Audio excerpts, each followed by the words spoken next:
a short video showing how to actually calculate some Taylor series. Well, we're probably interested in Mclaren series most of all. So the Mclaren series is an infinite sum that's equal to, say, for example, sine x, or a function near x equal to 0. So we're looking for something that's valid for near x equal to 0. So you can talk about maybe it's valid for x approximately 0. And there's quite a lot more we can talk here about. How close do you have to be and stuff like that. What about if you want to go near another point? That's Taylor series. We're just going to look at the Mclaren series. So the Mclaren series says that a function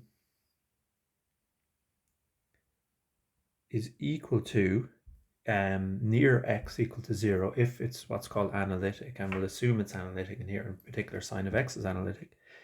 The value of the function at 0 plus the derivative at 0 times x plus the second derivative at 0 divided by 2 times x squared plus the third derivative at 0 divided by 3 factorial times x cubed plus, and the pattern goes on forever. Now you might say there's no pattern there.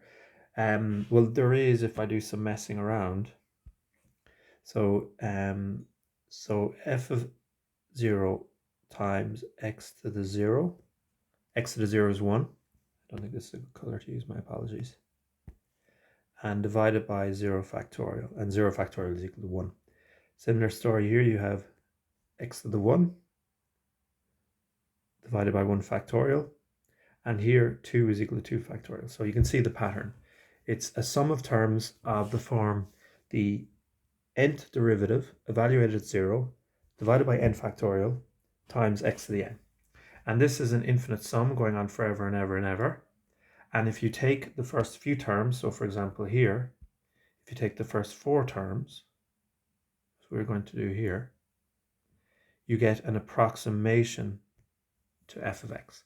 So this would have been discussed in detail in an earlier lecture. So you get an infinite sum. If you take the first few terms, you get an approximation. So in particular for sine, we need to calculate f of 0, f dash to 0, f double dash of 0, and f treble dash to 0. So that's what we're going to do. So these f's are numbers, and then we have these variables x. Okay, so f of 0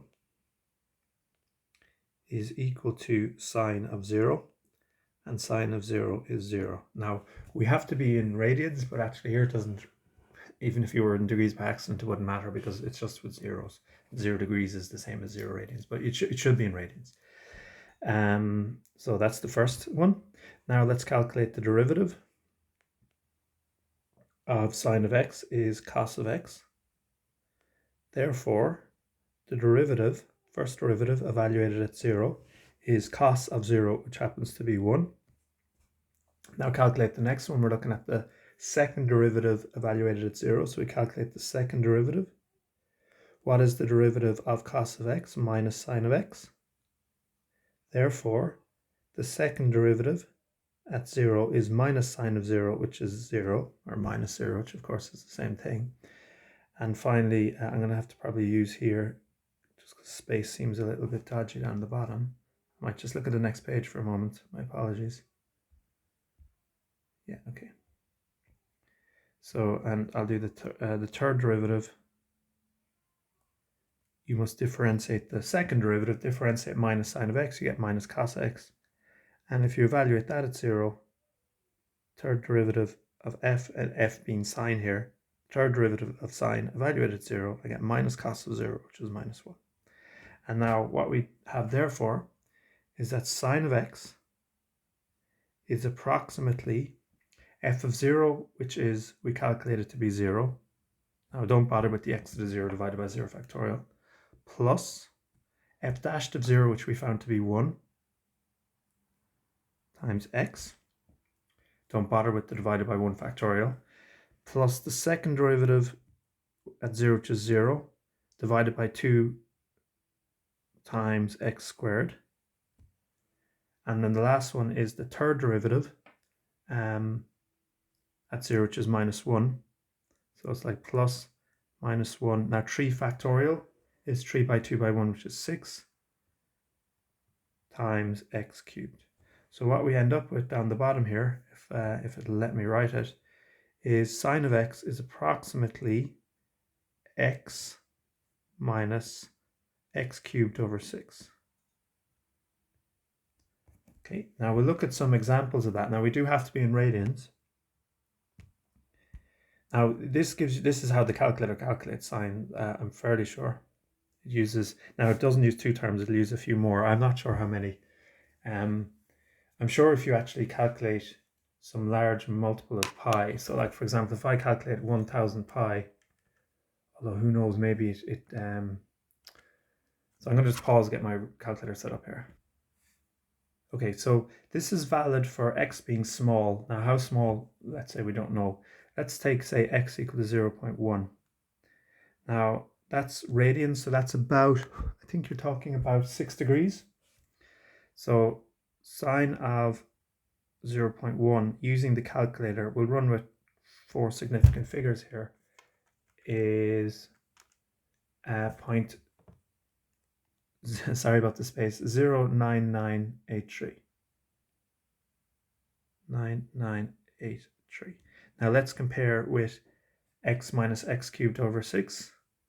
So 0.1 minus 0.1 cubed over 6 then, to 4 significant figures, 0.1 minus 0.1 cubed over 6, I get to it's actually equal. And I think to find the difference, so the difference between them is of the order of 10 to the minus 8. So the error, I'll just write error here, it's about actually 10 to the minus 9 is approximately, sorry, 10 to the minus 7. It's in like the whatever that is, the 7, 6, 7, or 8 decimal place. So it's very, very accurate. And in fact, if you forget about this second term, the 0.1 cubed over 3, you get 0.1.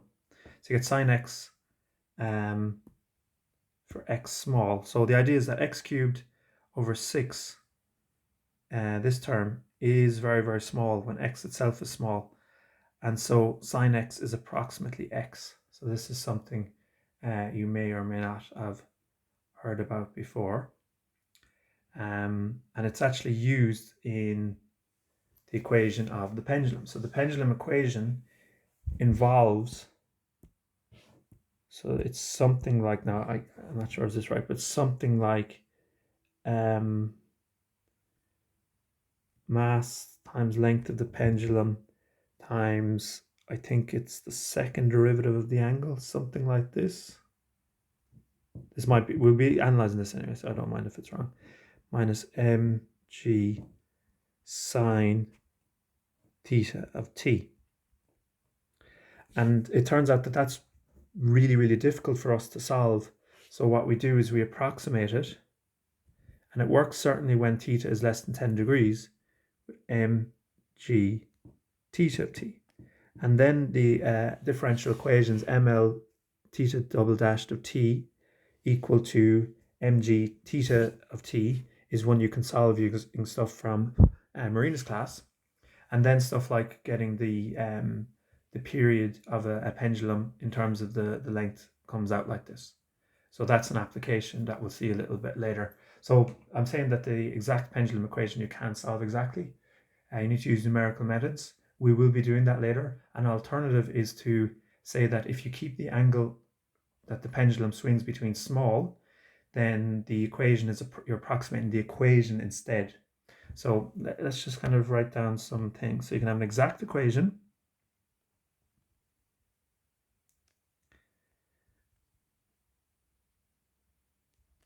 That's this one. And you can get an approximate solution.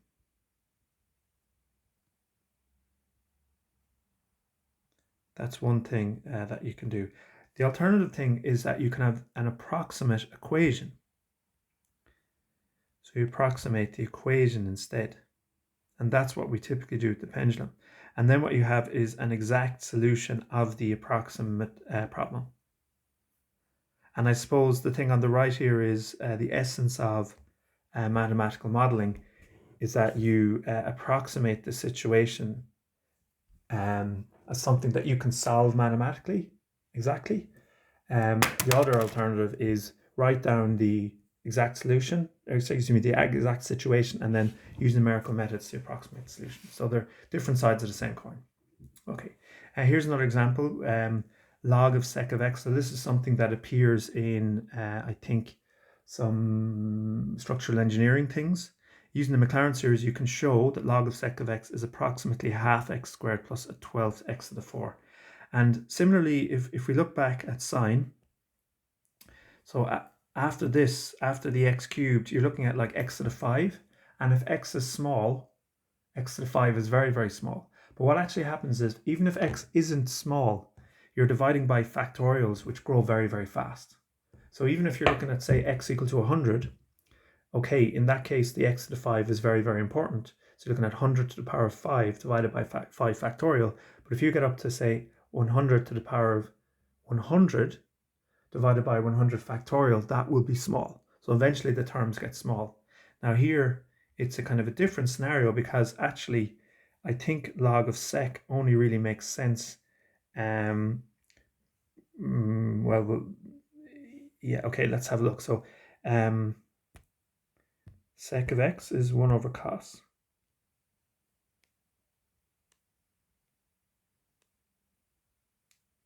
And I suppose one of the things is, yeah, I better be careful about what I write here. I'm not 100% sure what I'm going to write. So one of the things is log can only take in a positive number. So maybe to guarantee that you have a positive number here, you have to take x to be between minus 90 and 90. So you're looking at pi over 2 minus pi over 2. This is the range of values that you're looking at, I think. And at these values, so for example, at pi over 2, I'm probably pushing the importance here. The importance really is that you can approximate log of sec of x. We're kind of getting into the weeds a little bit. So as x gets closer to pi over 2, this gets close to 1, I think. No, that's complete nonsense, because in fact, as you get closer to pi over 2, cos of x gets bigger and bigger and bigger. So this actually goes to plus infinity. And so that's as x gets close to pi over 2. And then at minus pi over 2, so cos of a negative number is the same as cos of the positive. So as x gets closer to minus pi over 2 on the other side, it also goes to positive infinity. So what you're getting is that when you take the log of sec, it only works between minus pi over 2 and pi over 2. I think we'll see that here. So pi over 2 is like 1.57, so that's around here. We are overdoing this, so don't be too worried if this is a bit. We'll get to the important stuff. I'm just trying to explain as much as I can. And when x gets close to these, sec of x gets really, really big, and log of a big number gets really, really big. So this is going off to infinity. And this is going off to infinity. What we call the vertical asymptote. And so outside those numbers, it doesn't make sense to talk about log of sec of x. But the thing that we kind of, probably the wrong color there. Now this thing does make sense outside pi plus or minus pi over 2, but really this approximation is only valid for, really we're talking about x being approximately 0, but in fact x has to be between minus pi over 2 and pi over 2. And in fact we can see that when you get close to pi over 2, the errors get very, very big. So really it's only working quite well here between plus and minus 1. And it might even be the case that really there's the function log of sec of x is only actually analytic between plus or minus 1. That may or may not be the case. If you're in a pure maths course, that's the kind of question you'll look at. Is a function equal to its infinite sum? Where is it equal to its infinite sum? But anyway, the point I'm eventually trying to get at is that log of sec of x appears in real context. You don't want log of sec of x in your formula. You can approximate it using a half x squared plus a 12th x to the 4, but in fact what people will do is they'll only use, in fact, the 1/12 excuse me, 1/2 x. That'll be a good enough approximation most of the time, especially when the thing you're putting into the sec is approximately small. So if you look inside in the orange brackets, you can see there's not much between them. So for small values of log of x, log of sec of x is well approximated by this yoke, which is x squared over 2 plus x to the 4 over 12. And what I really should look at is add a third one where it's just the x squared over 2. And you'll see for x equals 0, they'll be very close together.